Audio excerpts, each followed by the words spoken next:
go back a little bit though, in March 2005, is the ISOM ever going to get rebuilt out here? There's no plans presently to rebuild the ISOM. What is that site like right now? Is it?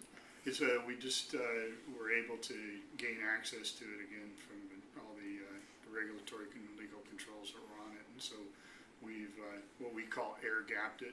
So it's been decontaminated and made sure that it's in safe condition and stabilized. And it's sitting right now until we make a decision what to do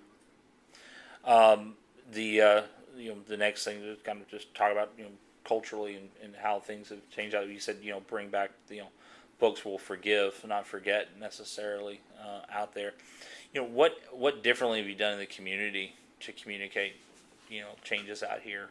And like in the past, it was always kind of like, well, we're going to make a donation here and brag about that. Is that, but is it, there are different efforts now to communicate to folks in the community as a general of what's happened out here?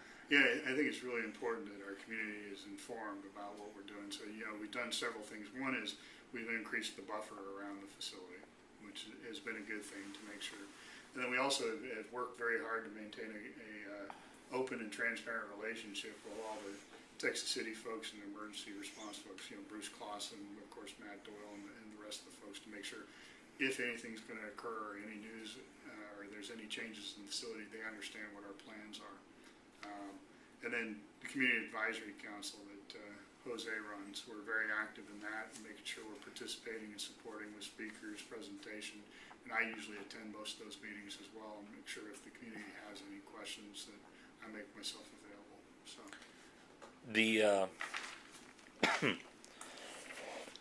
Pardon me. To get into, you talked about with the Community Advisory Council and the like, when I've in recent days, they've been harping on me a little bit. So, bringing up about the Attorney General's lawsuit, you did have at least the temporary agreement on the temporary restraining order. Now, I know that's not an area you're necessarily involved with at any point, but is any of that, when you have that type of news that's coming out there, that's going to be unavoidable, that's coming out of it, is any of that, affected any of the processes out here, or when that comes up, how do you address it with the staff, with the employees out here in general, and the contractors and stuff? Because stuff like that in the long run can wear down on folks if they keep hearing it repeatedly. Yeah. So, we can't comment on any. Right. And I will tell you, I am centrally involved in those discussions. So that it's within my accountability, and I make sure that, all the way back from the beginning, we said we want to try and do the right thing, and it's our objective is to settle any of those disputes in a positive manner with the state or any other regulatory agency. How does that affect inside the fence? What we try to do is really make sure our employees are informed, right? Kind of why has the issue been brought up? What are we doing about it? And what do we need them to do, right? How do we keep these issues from coming up in the future? And that's always difficult. But we try and be as open as possible as we can. All right. Well, anything I hadn't asked you wanted to make sure you talked about today that this is your chance. You get to have free reign on it now. So the reason my question is there a question I hadn't asked you wish I had, and what's your answer to that? I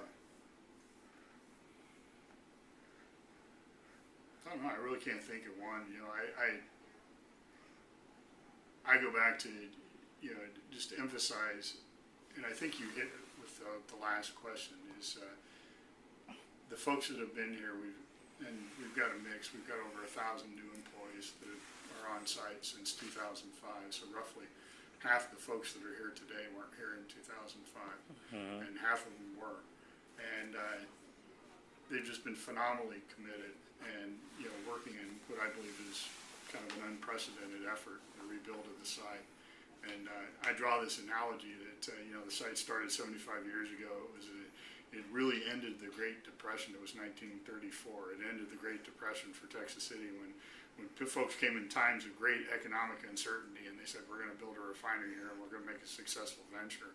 And kind of like the hurricanes that bookended, I view we're in a time of great economic uncertainty, and these folks have been laboring with a great deal of commitment to improve the place for the last 3 years, and now we're in a time of economic uncertainty, but we're committed to do it right, and we think this will be a great, safe business for the long term for future generations, the next 75 years.